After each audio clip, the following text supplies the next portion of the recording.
কোরআন এবং কোরআনের মাধ্যমে এই দুই আয়াতের মাধ্যমে পেলাম যে ইতিকাফের কথা আল্লাহ তাআলা নিজে কোরআনের মধ্যে বলেছেন। ইতিকাফের প্রতি আমরা যেন পূর্ণভাবে মনোযোগী হই, গুরুত্বের সাথে দেখি, সেটাও আল্লাহ তাআলা আমাদেরকে আদেশ করেছেন। এরপর আসেন রাসূল সাল্লাল্লাহু আলাইহি ওয়াসাল্লাম। আল্লাহ রাসূল সাল্লাল্লাহু আলাইহি ওয়াসাল্লাম শুধুমাত্র ইতিকাফের ফজিলতের কথা বলেন নাই, নিজে ইতিকাফ করেছেন। দ্বিতীয় হিজরিতে যখন এই রমজান মাস ফরজ হয়েছিল, এই দ্বিতীয় হিজরি থেকে রাসূল সাল্লাল্লাহু আলাইহি ওয়াসাল্লাম 11 হিজরিতে মারা গেছেন। যত রমাদান পেয়েছেন, কোন কোন কিতাবের মধ্যে এসেছে 9টি রমাদান পেয়েছেন রাসূল সাল্লাল্লাহু আলাইহি ওয়াসাল্লাম, কোন কোন বর্ণনায় এসেছে 8টি রমাদান পেয়েছেন। এই 9টি বা 8টি রমাদানে 8টি ইতিকাফ রাসূল সাল্লাল্লাহু আলাইহি ওয়াসাল্লাম করেছেন। যেমন রাসূল সাল্লাল্লাহু আলাইহি ওয়াসাল্লামের স্ত্রী আয়েশা রাদিয়াল্লাহু তাআলা বলেন, عائشة رضي الله تعالى عنها قالت إن النبي صلى الله عليه وسلم كان يعتكف العشر الأواخر من رمضان। عائشة رضي الله تعالى عنها বলেন, নবী সাল্লাল্লাহু আলাইহি ওয়াসাল্লাম রমাদানের শেষ দশকে ইতিকাফ করতেন। হাত্তা তুওয়াফাহুল্লাহু থুম্মা ইয়াতাকাফা আসওয়াজুকুম মিন বাদি। নবী সাল্লাল্লাহু আলাইহি ওয়াসাল্লাম স্ত্রী বলেন, হাত্তা তুওয়াফাহুল্লাহ, নবী সাল্লাল্লাহু আলাইহি ওয়াসাল্লাম মৃত্যু আসা পর্যন্ত যত ইতিকাফ করেছেন সমস্ত রাসূল সাল্লাল্লাহু আলাইহি ওয়াসাল্লাম ইতিকাফ করেছেন। সুম্মা ইয়াতাকাফা আসওয়াজুহু মিন বাদি, নবী সাল্লাল্লাহু আলাইহি ওয়াসাল্লাম যখন মৃত্যুবরণ করেন, এরপরে তার স্ত্রীরা ধারাবাহিকভাবে ইতিকাফ করেন। সুবহানাল্লাহ। তাহলে রাসূল সাল্লাল্লাহু আলাইহি ওয়াসাল্লাম এই স্ত্রীর কথা মাধ্যমে জানতে পারলাম যে রাসূল সাল্লাল্লাহু আলাইহি ওয়াসাল্লাম যত রমাদান পেয়েছেন, যত ইতিকাফ পেয়েছেন, তিনি নিজে গুরুত্বের সহিত রমাদানের শেষ ইতিকাফ করেছেন। রাসূল কাজে কর্মে আমলে আমাদের মধ্যে 33 দিন দেখিয়ে দিয়েছেন যে ইতিকাফের গুরুত্বটা ফজিলত। এরপরে এই হাদিসের মধ্যে জানতে পারলাম সুম্মা ইয়াতাকাফা আসওয়াজুহু মিন বাদ, রাসূলের মৃত্যুর পরে তার স্ত্রীগণ ধারাবাহিকভাবে ইতিকাফ করেছেন। এই কথার মাধ্যমে আমরা আরেকটা মাসলা জানতে পারি, সেটা হলো শুধুমাত্র পুরুষদের জন্য ইতিকাফের কথা নয়, নারীদের জন্য ইতিকাফের অবকাশ রয়েছে। পুরুষ করবে মসজিদে, নারীরা করবে বাড়িতে, একটি আবদ্ধ জায়গায় একটি ঘরে 10 দিন কাটাবে আল্লাহ তাআলার ইবাদতের মাধ্যমে। এটা হলো নারীদের জন্য আল্লাহ তাআলা একটা সুযোগ রেখে দিয়েছেন। রাসূল সাল্লাল্লাহু আলাইহি ওয়াসাল্লাম স্ত্রীরা সেটা বাস্তবায়ন করেছেন। এরপরে আসেন আরেকটা হাদিসের মাধ্যমে রাসূল সাল্লাল্লাহু আলাইহি ওয়াসাল্লামের জিজ্ঞেস করেন, عن أنس رضي الله تعالى عنه قال كان النبي صلى الله عليه وسلم يعتكف في العشر الأواخر من رمضان।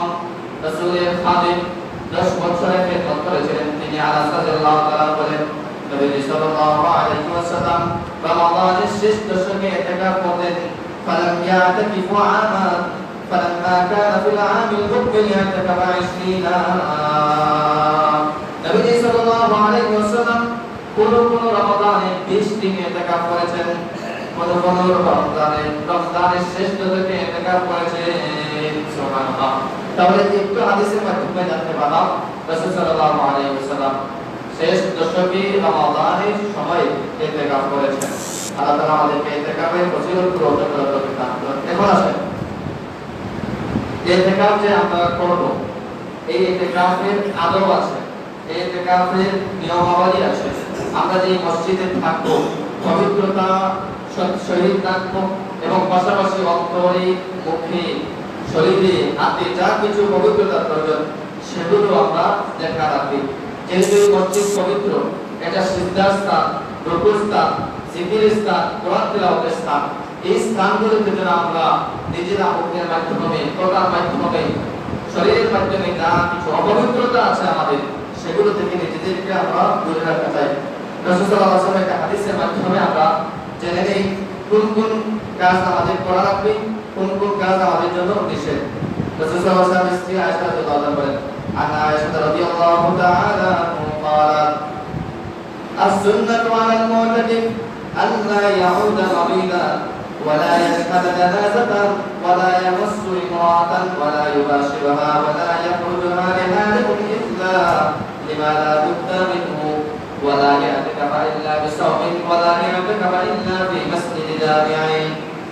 নবী সাল্লাল্লাহু আলাইহি ওয়াসাল্লাম স্ত্রী আয়েশা রাদিয়াল্লাহু বলেন, আস-সুন্নাতু আলা মুতাকিফ, ইতিকাফকারীর জন্য সুন্নাত হলো আল্লাহ ইয়াউদ মারিদান, ইতিকাফ থাকা অবস্থায় বাড়িতে বলেন, আশেপাশে বলেন, মসজিদে, গ্রামে, যা কিছু অন্য জায়গায় হোক, সেজন্য রোগীদেরকে না দেখতে যায়। অর্থাৎ রোগীরা যদি তাকে বাড়িতে সেই মসজিদে বসে দোয়া করবে, তাদের সেবার জন্য, সুস্থতার জন্য দোয়া করবে, মসজিদ থেকে বের হবে না। ওয়ালা ইয়াশহাদা জানাজাতান, যদি মসজিদের চৌহদ্দির বাইরে জানাজা হয়, সেই জানাজায় সে শরীক হতে পারবে না। ওয়ালা ইয়ামাসসু ইমরাআতান, তার বাড়িতে নারীদের সাথে স্পর্শ করবে না। ওয়ালা ইয়াখরুজুহা লিহাজাতিন ইল্লা লিমা লা বুদ্দা মিনহু, এমনকি পেশাব, এটা আমাদের অপরিহার্য, যেটা না করে না হয়। পায়খানা বলেন, যা কিছু আছে যেটা আমার মসজিদে বের না হলে হবে না, সেগুলো যদি আমরা পেশাব পায়খানা প্রয়োজনীয় হাজাত যেগুলো আছে, সেগুলো শুধুমাত্র এগুলো আদায় করার জন্য আমরা মসজিদে যদি বাইরে বাথরুম বা ব্যবস্থা থাকে সেগুলো করবো। মসজিদের ভিতরে যদি থাকে তাহলে সেখানে সেরে ফেলবো। এরপরে বলা আগে আটাকা বাড়িল্লা বিসাউমিন, রমজানের রোজা রাখা ব্যতীত ইতিকাফ সহি নয়, ইতিকাফ করতে হবে রোজা সহিত। এটা হলো আমরা ওয়ালা ইয়াতাকাফা ইল্লা ফি মাসজিদি জামিআ, জামে মসজিদ, যে মসজিদে রমজানের জুমা পড়ানো হয় সেই মসজিদে ইতিকাফ করতে হবে। পাঁচ জায়গা না বলেন সেই মসজিদে ইতিকাফ হাদিস দ্বারা সাবিত নয়। তাহলে এই হাদিসের মাধ্যমে আমরা জানতে পারলাম যে ইতিকাফকারী রোগী দেখতে যাবে না, সেই জানাজায় শরীক হতে পারবে না। এরপরে প্রয়োজনীয় হাজত যেগুলো না করলে না হয়, এগুলো ব্যতীত অন্য কোনো কাজ করতে পারবে না। এরপরে রোজা ব্যতীত ইতিকাফ সহি নয়। এরপরে ঠিক শেষে হলো জামে মসজিদ ব্যতীত ইতিকাফ হবে না। এখন আসেন, আমরা যদি ইতিকাফ করি, এই ইতিকাফ করলে আমাদের ফায়দা কি কি হবে, বা এই ইতিকাফের মাধ্যমে আল্লাহ তাআলা আমাদের কাছে কি চান, হিকমত কি, রহস্য কি, আমরা ছয়টা কথা জানবো। পাঁচটা। এক নম্বর হলো আত-তাফাররুগ লিল ইবাদাতি ওয়াত তাকাররুব ইলা আল্লাহ তাআলা। আমরা সারা বছর দিনে বলেন রাতে বলেন নামাজ পড়ার পরে আমরা দুনিয়ার কাজে ব্যস্ত হয়ে যাই, দুনিয়ার মাশগুলাত যেগুলো আছে সেগুলোর মধ্যে আমরা ব্যস্ত হয়ে যাই। আমরা চাইলেও আল্লাহ তাআলার জিকির আজকারের মধ্যে নিজেদের সময় কাটাতে পারি না, চাইলেও আমরা আল্লাহ তাআলার কোরআন তিলাওয়াত করার বিশেষ সময় সুযোগ পাই না। বিভিন্ন ব্যস্ততায় আমাদের কাছে ধরা দেয়, যার কারণে আমরা আল্লাহ তাআলার কাছ থেকে বিভিন্নভাবে আমরা গাফিল হয়ে যাই, অলস হয়ে যাই। আল্লাহ তাআলা এই ইতিকাফের মাধ্যমে আমাদের কাছ থেকে চান যে আমরা দুনিয়ার কাছ থেকে যেন নিজেদেরকে ফারিগ করে, নিজেদেরকে বিরত রেখে, নিজের সমস্ত ব্যস্ততাকে বেঁধে রেখে, যত কাজ আছে দুনিয়ার সমস্ত কাজ থেকে নিজেরা আমরা যেন ফারিগ হয়ে যে ইবাদত, আল্লাহ তাআলার ইবাদতের জন্য এই 10টা দিন উৎসর্গ করি মসজিদে এসে। ওয়াত তাকাররুব ইলা আল্লাহ তাআলা, যেহেতু নামাজ পড়ে, রোজা রাখলে, তিলাওয়াত করে, জিকির আজকার করে, এগুলোর মাধ্যমে আল্লাহ তাআলার সন্নিকটে, আল্লাহ তাআলার নিকটে হওয়া যায়। সেজন্য আল্লাহ তাআলা আমাদেরকে দুনিয়ার সমস্ত কাজ থেকে বিরত রেখে মসজিদে দেয়ালের ভিতরে রেখে এই 10 দিন আল্লাহ তাআলার কাজ করাতে চান, যাতে আমরা আল্লাহ তাআলার কাজ করি, নিজেরা আল্লাহ তাআলার নিকটবর্তী হয়ে যাই। এটা হলো ইতিকাফের প্রথম এক পথ। দুনিয়ার সমস্ত কাজ থেকে নিজেরা আমরা ফারিগ হয়ে যাই, মসজিদে এসে যাই। এই এসে মসজিদে কোরআন তিলাওয়াত, তাকবীর, আজকার, নফল যেগুলো আছে সেগুলো আমরা যেন করি, আল্লাহ তাআলা এটাই চাই না। এরপরে আছে 2 নাম্বার, তাহাররি লাইলাতুল কদরি ওয়া ইদরাকি ফাদলিহা। আমরা জানি শেষ দশকে আল্লাহ তাআলা একটা রাত রেখেছেন, যেই রাতের কথা আল্লাহ তাআলা বলেছেন লাইলাতুল কদরি খায়রুম মিন আলফি শাহর। এই রাতে যদি কোনো বান্দা আল্লাহ তাআলার ইবাদতের মাধ্যমে কেটে দেয়, তাহলে পূর্ববর্তী মানুষেরা 1000 মাস ইবাদত করে যে সওয়াব পেত, সেই সওয়াব তারা আমলনামায় দিয়ে দিবেন। সুবহানাল্লাহ। তাহলে আমরা যদি এই শেষ দশকে আমরা ইতিকাফ করে ফেলি, তাহলে এই লাইলাতুল কদর অর্থাৎ আমরা মসজিদে থাকবো, দুনিয়ার মাসগুলা থেকে নিজেদেরকে বিরত রাখবো। সেজন্য এই লাইলাতুল কদরটা আমাদের ভাগ্যে জোটার একটা সুযোগ আল্লাহ তাআলা দিয়ে থাকেন। ইতিকাফের মধ্যে যদি আমরা করে ফেলি, আমরা ইতিকাফে থাকি, তাহলে আমাদের এই লাইলাতুল কদর সেটা মিস হবে না। যদি আমরা ইতিকাফের মধ্যে থাকি, তাহলে সেটা ফজিলত আমাদের অর্জন করা আরো হাতির দ্বিগুণ ভাবে সুযোগ পাওয়ার একটা উত্তম সুযোগ তৈরি হবে। ওয়া ইকরাম ফাসলিহা, সেটা মর্যাদা, সেটা মাহাত্ম্য আল্লাহ তাআলা বলছেন যে 1000 মাসের চেয়ে উত্তম এই রাতের ইবাদত। সেই ইবাদতগুলো আমরা এই হায়াতে আমরা 1000 বছর নাই, মাত্র 50 বছর 60 বছর হায়াত, এই হায়াতের মধ্য দিয়ে আমরা দীর্ঘকালের একটা পথ পাথেয় অর্জন করা প্রয়োজন। সেজন্য আল্লাহ তাআলা আমাদেরকে বিভিন্নভাবে সুযোগ দিয়েছেন। সেই সুযোগের মধ্যে অন্যতম শ্রেষ্ঠ সুযোগ হচ্ছে লাইলাতুল কদর। এই লাইলাতুল কদর বাড়িতে থাকেন, মসজিদে থাকেন, যদি আমরা ইবাদত করে করে আমরা এই লাইলাতুল কদরটাকে আমরা কাটাই, তাহলে 1000 মাসে ইবাদত করলে যে সওয়াব আমাদের আমলনামায় জমা হতো, সেই সওয়াব আল্লাহ তাআলা আমাদেরকে দিয়ে থাকেন। এই লাইলাতুল কদর সেটা আমরা সাধারণত 27 রমজানের দিনকে আমরা বেশিরভাগ জেনে থাকি। অবশ্যই দিনটাকে, এই রাতটাকে বিভিন্ন হাদিসের মধ্যে সুবুত আছে, কিন্তু রাসূল সাল্লাল্লাহু আলাইহি ওয়াসাল্লাম এই রাতকে অস্পষ্ট রেখেছেন, নির্ধারিতভাবে বলেন নাই। এসবের মধ্যে যে 27 রমজান দিন 27 রাত এরকম না। রাসূল সাল্লাল্লাহু আলাইহি ওয়াসাল্লাম বলেছেন, তোমরা এই লাইলাতুল কদরকে তোমরা অন্বেষণ করো শেষের 5 বেজুর দিন, অর্থাৎ 21 রমজানের এই 21 রাত, এরপরে 23 রাত, 25 রাত, 27 রাত, 29 রাত, এই 5টি রাত্রিকে তোমরা অন্বেষণ করো। এই 5টি রাত্রির মধ্যে যে কোনো এক রাতে আল্লাহ তাআলা সর্বপ্রথম রেখে দিয়েছেন। শুধুমাত্র 27 রাত আমরা ইবাদত করলে হবে না, হয়তো আমাদের হাত ছাড়া হয়ে যাবে। সেজন্য আমরা যদি এই 5টি রাত ইবাদত করি, তাহলে আমাদের 27 আমাদের বাইকের মতো অবস্থা তৈরি হয়ে যাবে। আরো উত্তম সুযোগ, যদি আমরা ইতিকাফরত অবস্থায় থাকি, তাহলে আমাদের এই ইতিকাফের মাধ্যমে আমরা 27 রাত মিস করতে পারবো না। আল্লাহ তাআলা আমাদেরকে তৌফিক দান করুন। এরপরে 3 নম্বর আছে ইতিকাফের মাধ্যমে হিকমত কি? তাতহিরুল কলবি মিনাল যুনুবি ওয়াল খাতায়া। আমরা এই ইতিকাফ করে যদি মসজিদে এসে ইতিকাফ করি, তাহলে আমাদের মধ্যে যে গুনাহ করার যে অভ্যাস, মনোভাব, বাইরে থাকতে যে গুনাহ করব, চোখের গুনাহ বলেন, কানের গুনাহ বলেন, অন্তরের গুনাহ বলেন, বিভিন্ন মোবাইলের মাধ্যমে আরো যত বাড়িতে ডিস এন্টিনা আছে সেগুলো আমরা থাকাবো, সেই জিনিসগুলো থেকে আল্লাহ তাআলা আমাদেরকে ফারিগ করে মসজিদে এসে বসিয়ে দিতে চান, যাতে আমাদের গুনাহ থেকে নিজেরা বিরত রাখি, এবং যে গুনাহগুলো হয়েছে ইবাদতের মাধ্যমে, নামাজের মাধ্যমে, তিলাওয়াতের মাধ্যমে, সেগুলো যেন আমরা একেবারে ক্ষমা করিয়ে সেগুলো যেন আমরা মুছে দিতে পারি, সেজন্য আল্লাহ তাআলা আমাদেরকে এই ইতিকাফের সুযোগ তৈরি করে দিয়েছেন। এরপরে আছেন 4 নম্বর ইতিকাফের ফায়দা, তাহবিবুল খুশুউ ওয়াস সাকিনা। আমরা মসজিদে আসলে দেখবেন নামাজের সময় যখন যে আসি, মানসিকভাবে একটা প্রশান্তি আমরা অনুভব করছি, যেটা দোকানে বলেন, বাজারে বলেন, গাড়িতে বলেন, দুনিয়ার অন্য কোনো জায়গায় বলেন, সেই জায়গাগুলোতে আমরা মানসিকভাবে সেই শান্তিটা অনুভব করতে পারি না। কারণ মসজিদে আসলে আল্লাহ তাআলার ফেরেশতারা আমাদের জন্য দোয়া করে থাকেন। মসজিদে আসলে আল্লাহ তাআলা আমাদের সাথে বিশেষ নজরের দৃষ্টিতে তাকান। মসজিদে আসলে আল্লাহ তাআলা অসংখ্য অগণিত রহমত বারাকা আমাদের উপর আল্লাহ তাআলা ঢেলে দেন, যার কারণে আমরা এই মানসিক শান্তিটা অনুভব করি। আল্লাহ তাআলা আমাদেরকে দুনিয়ার সমস্ত কাজ থেকে বিরত রেখে এই 10 দিন মসজিদে রেখে তার বিশেষ নজরের দৃষ্টিতে তাকাতে চান, তার দয়া ক্ষমা আমাদেরকে করতে চান, এবং আল্লাহ তাআলা যত ফেরেশতা আছে সেগুলো যেন আমাদেরকে দোয়া করে আল্লাহ তাআলার রহমত বরকত যেন আমরা সেগুলো লাভ করতে পারি, অর্জন করতে পারি, সেই সুযোগটা আল্লাহ তাআলা আমাদেরকে দিয়েছেন এই ইতিকাফের প্রয়োজনগুলো। এরপরে আছেন ইবতিদাউ বিন নবী সাল্লাল্লাহু আলাইহি ওয়াসাল্লাম। বাস্তবা সেটা হলো আমরা আগের হাদিসগুলোতে জানতে পারলাম, নবী সাল্লাল্লাহু আলাইহি ওয়াসাল্লাম 9টি বিশুদ্ধ মতে 9টি রমাদান পেয়েছেন। এই 9টি রমাদানের শেষ দশকে ইতিকাফ করেছেন। যদি আমরা এই ইতিকাফ করি, তাহলে রাসূল সাল্লাল্লাহু আলাইহি ওয়াসাল্লাম ইতিকাফ করেছেন ফজিলত জেনে, মাহাত্ম্য জেনে, সেই ইতিকাফগুলো আমরা যদি করি, তাহলে রাসূল যে কাজ করেছেন সেই কাজটিও আমি করছি, এটা রাসূলের ইক্তিদা অনুসরণ হয়ে গেল। এরপরে পাশাপাশি রাসূল সাল্লাল্লাহু আলাইহি ওয়াসাল্লাম আদেশ করেছেন তোমরা ইতিকাফ করো, সেই আদেশটা মানা হয়ে গেল। এই মসজিদ কি জন্য তৈরি হয়েছে?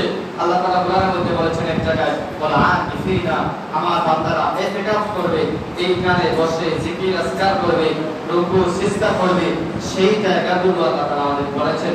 যদি আমরা এই ইতিকাফ করি, তাহলে আমাদের এই ইতিকাফের মাধ্যমে আল্লাহ তাআলা আমাদেরকে তার রহমত বারাকা সন্তুষ্টি অর্জনের একটা মুখ্য সুযোগ তৈরি করে দিয়েছেন। পাশাপাশি আমরা যদি ইতিকাফ করি, তাহলে রাসূলের এই ইক্তিদা অনুসরণ, রাসূল 9টি রমাদানের শেষ দশকে ইতিকাফ করেছেন, যদি আমরা করি তাহলে তার কাজ, তার কর্ম আমাদের সাথে মিলে আল্লাহ তাআলা আমাদেরকে ইতিকাফ করার তৌফিক দান করুন। এখন আসেন আমরা যারা ইতিকাফ করব, এই ইতিকাফ করার মধ্যে আমরা কোন কোন কাজ করব, কোন কোন কাজের মাধ্যমে আমরা এই ইতিকাফের দিনগুলো রাতগুলো কাটাবো, শেষ দশক কাটাবো। বিভিন্নভাবে হাদিসের মধ্যে কোরআনের মধ্যে আল্লাহ তাআলা বিভিন্নভাবে আমাদেরকে জানিয়ে দিয়েছেন বিশেষ বিশেষ কাজ আমাদেরকে করা লাগবে, যাতে কম কাজের মাধ্যমে আমরা বেশি বেশি বেশি দ্বিগুণ দ্বিগুণ সব অর্জন করতে পারি, যাতে আমরা কম কাজের মাধ্যমে আমরা আল্লাহ তাআলার সাথে সাথে তাড়াতাড়ি আল্লাহ তাআলার নিকটবর্তী হয়ে যেতে পারি, যাতে আমরা এই কাজগুলো করে নিজেকে ব্যস্ত রেখে দুনিয়ার শয়তানি কর্মকাণ্ড, গীবত বলে, শিকায়াত বলে, পরনিন্দা বলে, সেগুলো থেকে আমরা নিজেরা বিরত রাখি। সেজন্য কোরআনের মাধ্যমে হাদিসের মাধ্যমে রাসূল সাল্লাল্লাহু আলাইহি ওয়াসাল্লাম আমাদেরকে আয়াত বা এই ইতিকাফের রজনীতে কি করা লাগবে সেটা জানিয়ে দিয়েছেন। এক নাম্বার আল-ইকসারু মিনাস সালাত, বেশি বেশি নামাজ পড়া। নামাজ কিরকম হতে পারে?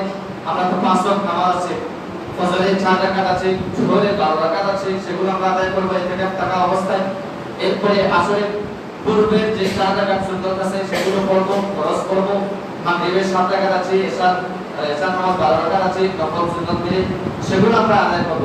এরপরে আল-ইকসারু মিনান নওয়াফিল ওয়াস সুনান, বেশি বেশি নফল পড়ব, এরপরে সুন্নাত আদায় করব।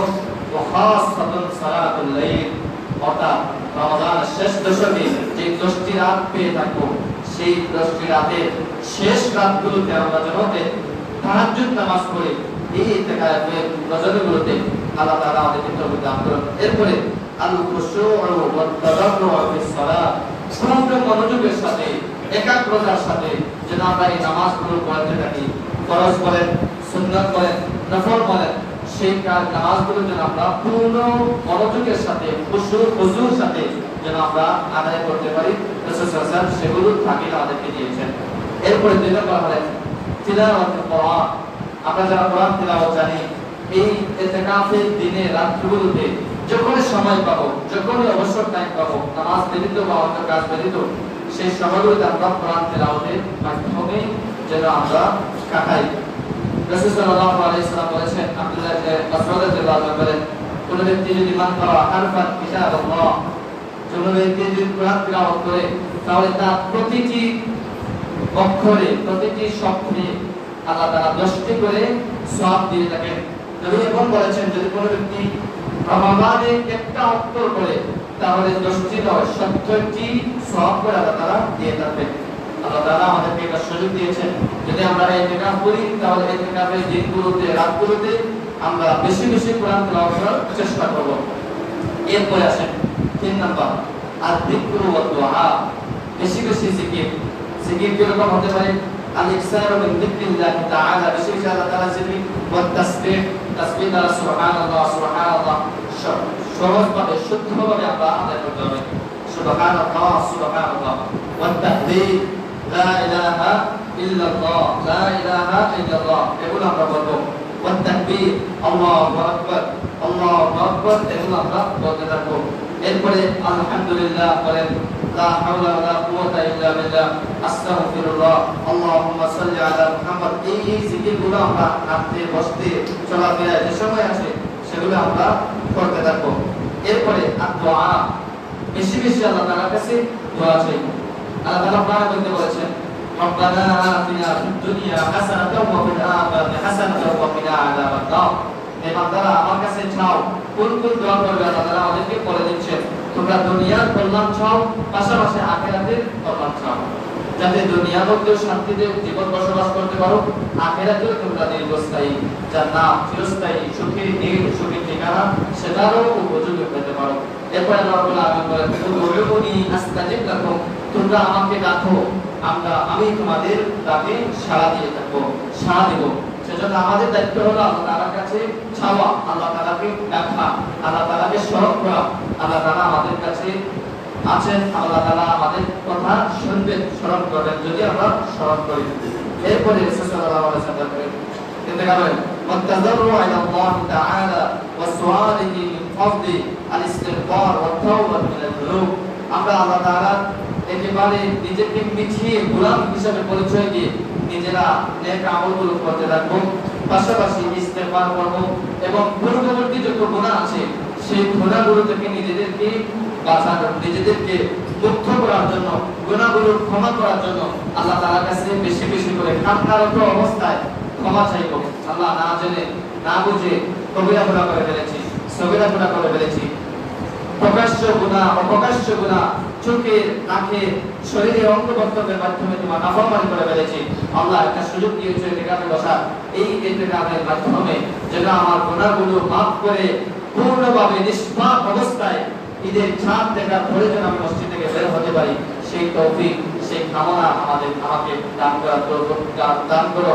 এইভাবে আল্লাহ তাআলার কাছে চাওয়া, নিজের পূর্ববর্তী গুনাহগুলো ক্ষমা চাওয়া, ভবিষ্যৎ জীবনে যেন আল্লাহ তাআলা তোমাকে কল্যাণ রহমত বারাকা সেগুলো দিয়ে থাকেন, সেগুলো চাওয়া।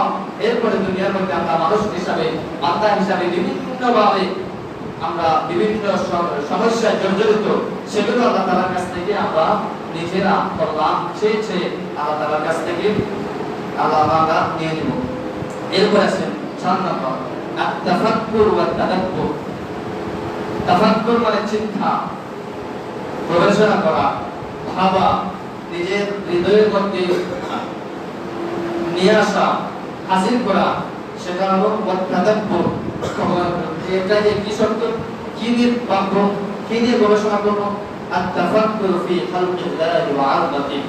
প্রথমে আমি নিজেকে নিয়ে ভাববো যে আমি একটা শুক্রবিন্দু বীর্য ছিলাম, সেই বীর্য থেকে আল্লাহ তাআলা ক্রমান্বয়ে আমাকে মায়ের পেটে 10 মাস রেখে আমাকে পূর্ণভাবে মানুষের আকৃতিতে আল্লাহ তাআলা বাহির করে দিয়েছেন। এরপরে ক্রমান্বয়ে হাঁটতে পারতাম না, হাঁটা শিখিয়ে দিয়েছেন, কথা বলতে পারতাম না, কথা বলা শিখিয়ে দিয়েছেন, আমাকে খেতে পারতাম না, খাওয়ার সুযোগ, খাওয়ার যে ব্যথা আল্লাহ তাআলা সেগুলো আমাকে দিয়েছেন। কথা বলার ক্ষেত্রে কোনটা সত্য কোনটা মিথ্যা একসময় আমরা জানতাম না। আমাদের আকল বুদ্ধি এমনই একেবারে অবুঝ ছিল, সেই অবুঝ আকলকে আল্লাহ তাআলা আমাকে পূর্ণভাবে বুঝ দিয়েছেন। আমাকে বিভিন্নভাবে রিজিকের ব্যবস্থা করে দিয়েছেন, প্রশস্ত রিজিকের ব্যবস্থা করে দিয়েছেন, খাওয়ার মতো উপাদান আমার হাতে নাগালে পেয়ে দিয়েছেন। এগুলো আমরা ভাববো। পাশাপাশি আল্লাহ তাআলা আমাকে সুস্থ একটা শরীর দিয়েছেন। অনেক মানুষের হাত নাই, অনেক মানুষের চোখ নাই, অনেক মানুষের কথা বলার সাহস নাই, বাকশক্তি নাই, অনেক মানুষের কানের শ্রবণ কান আছে দেখার মতো কিন্তু শ্রবণ শক্তি নাই। এগুলো আল্লাহ তাআলা আমাকে দিয়েছেন। এই ভাবনা আমরা নিজেদের করব। পাশাপাশি আল্লাহ তাআলা আমাদেরকে একটা মনোরম পরিবেশে রেখে দিয়েছেন, যেখানে কোনো বোমার আওয়াজের ভয় নেই, শান্তিতে সুখে আমরা বসবাস করতে পারছি, ইফতার করতে পারছি সুন্দরভাবে, সুস্বাদু খাবারের মাধ্যমে সাহারি খেতে পারছি। কিন্তু পাশাপাশি আমরা যদি ভাবি ফিলিস্তিনের অবস্থা কি অবস্থা, ইফতার খাওয়ার জন্য খাবার পাচ্ছে না, ইফতারে সাহারি খাওয়ার জন্য খাবার পাচ্ছে না, আর নির্ভুমে এভাবে সুন্দরভাবে মসজিদে করতে পারছে না। 24 ঘন্টা তাদের অন্তরে একটা ভয় থাকে, কখন জানি বিমানের আওয়াজ বোমা আমাদের উপর চলে আসে, কখন জানি ইসরায়েল আমাদের উপর বোমা ফেলে দেয়। এই ভয়ে তারা তাদের দিন রাত অতিবাহিত করছে। পক্ষান্তরে আল্লাহ তাআলা আমাদেরকে কি রকম সুন্দর সুখম একটা সুযোগ দিয়েছেন, এগুলো নিয়ে আমরা নিজেরা ভাববো এতেকাফে বসে। এরপরে আত-তাদাব্বুর ফি আয়াতিল কুরআনিল কারীম, যখন কোরআন তিলাওয়াত করব যারাই পায় বিসমিল্লাহির রহমানির রহিম, আল্লাহ তাআলা আমাকে বিসমিল্লাহির রহমানির রহিম এই কথা নিয়ে আমরা ভাবতে থাকবো। আলহামদুলিল্লাহি রাব্বিল আলামিন, আর রহমানির রহিম শেষ পর্যন্ত আমরা যে সূরা ফাতিহা পড়ি সেটা নিয়ে আমরা ভাবতে পারবো যে আলহামদুলিল্লাহ, সমস্ত প্রশংসা আল্লাহ তাআলার জন্য। কি জন্য এই সমস্ত প্রশংসা কেন আমি করবো আল্লাহকে? এটা কেন আল্লাহ তাআলা ভাববা কেন?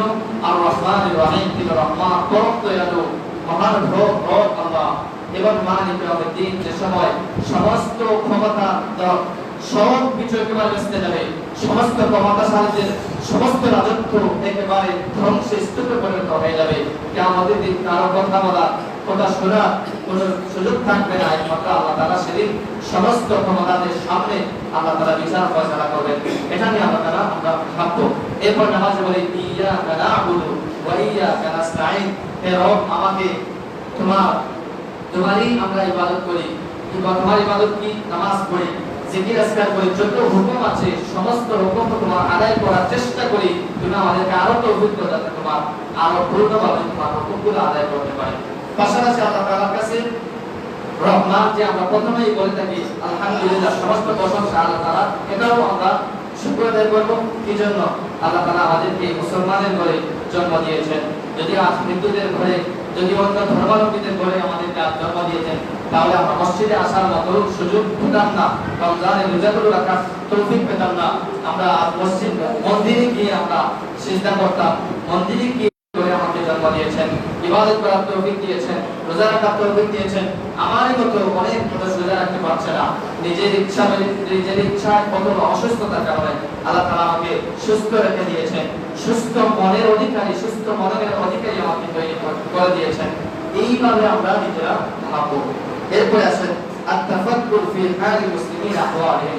আমি বলছিলাম আমরা যে শান্তি সুন্দরভাবে আমরা দিন রাত অতিবাহিত করেছি, পৃথিবীর প্রান্তে প্রান্তে ভারতের মুসলমানরা আজকে তারাবি করতে পারছে না, ভারতের মুসলমানরা সুন্দরভাবে ইফতার করতে পারছে না। গরু জবাই করছে, তার ঘর গুড়িয়ে দিয়েছে, গরু জবাই করছে, তাকে পিঠে হারা করেছে, এবং অশান্তিতে তারা জিন্দিবাদ করছে। আমরা তাদের জন্য দোয়া করব, যাতে আল্লাহ তাআলা তাদেরকে এরকম জালিম জুলুসের কাছ থেকে যেন তাদের জীবন, হায়াত, সময়, তাদের জান মাল আল্লাহ তাআলা তাদেরকে রক্ষা করে থাকেন, সেই দোয়া করব। পাশাপাশি যেন আল্লাহ তাআলা এরকম কাফির, কুফফার, মুশরিকদেরকে যেন আমাদেরকে তাদের হাতের ফুল, তাদের ফুল, তাদের পুতুল যেন আমরা আল্লাহ তাআলা তৈরি না হই, তাদের আযাবের সম্মুখীন যেন না হই, সেজন্য আল্লাহ তাআলার কাছে দোয়া করব। তাদের জন্য আমরা আল্লাহ তাআলার শান্তি, আল্লাহ তাআলার সাহায্য কামনা করব। পাশাপাশি আল্লাহ তাআলা যেন আমাদেরকে এরকম আযাবের সম্মুখীন না করেন, সেটাও তৌফিক আল্লাহ তাআলার কাছে চাইব। এগুলো আমরা ইতিকাফের মধ্যে বসে বসে আমরা করার চেষ্টা করব। 1 নম্বর নামাজ পড়া, 2 নম্বর তিলাওয়াত কোরআন করা, 3 নম্বর জিকির আজকার দোয়া করা, এরপরে 4 নম্বর তাফাক্কুর ও তাদাব্বুর। এগুলো মধ্যে আমরা ইতিকাফের সময়ে আমরা আরেকটা কথা, এই এতক্ষণ আমি ইতিকাফ সম্পর্কে আপনাদের সম্মুখে কথা বলেছি, কোরআনের দ্বারা সাবিত হয়েছে, হাদিসের মাধ্যমে সাবিত হয়েছে। এরপরে ইতিকাফের মধ্যে কি রকম ফায়দা এবং ইতিকাফের মাধ্যমে আল্লাহ তাআলা আমাদের কাছে কি চান, সেগুলো আমি বলেছি। আমি একটু আগে শুনলাম যে ইমাম সাহেব বলতে শুধুমাত্র ইতিকাফ হবে, আপনারা আরো 2-1 4-5 জন ইতিকাফে বসেন, এই সবগুলো আল্লাহ তাআলা আমাদেরকে দেবেন। আগামী বছর অনেকে আছেন আমাদের হায়াতে বসবে না, ইতিকাফ পাওয়া, রমজান পাওয়া, অনেকে ওই কবরে শোয়া থাকবো, এখানে ওয়াজ হবে, নামাজ হবে, মানুষের ইতিকাফে বসবে, রোজা রাখবে, সমস্ত হবে, কিন্তু আপনি কবরে বসে থাকবেন, সমস্ত আমল বন্ধ হয়ে যাবে। সেজন্য একটা উত্তম সুযোগ আজকে আসলে পরে আপনারা এই ইতিকাফের ফজিলত জানা করে আমরা ইতিকাফের বাস্তবায়ন করার চেষ্টা করবেন। আল্লাহ তাআলা আমাদেরকে তৌফিক দান করেন। সবাই বলেন আমিন। এটা চিঠি এসেছে,